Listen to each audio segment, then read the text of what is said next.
Hi friends, எல்லோரும் எப்படி இருக்கீங்க?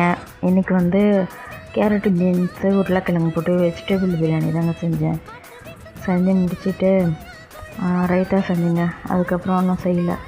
பார்த்திங்களா, சோறு வந்து உதிரி உதிரியாகவும் இருக்கணும், அதே சமயத்தில் வந்து வெந்தும் இருக்கணும். தம்முலேருந்து உடச்சிட்டேங்க.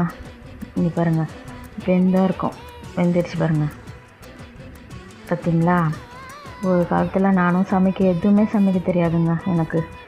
இப்போ இன்றைக்கி எனக்கு தெரியாத ஃபுட்டு எதுவுமே கிடையாது, அந்தளவுக்கு இருக்குங்க.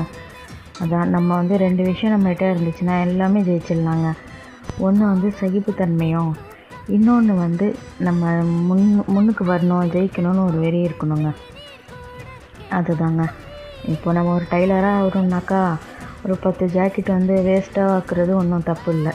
அதே மாதிரி தான் நீங்கள் கற்றுக்கிற வரைக்கும் சமைச்சு பாருங்கள் கொஞ்சமாக. ஓகே ஃப்ரெண்ட்ஸ், பாய்.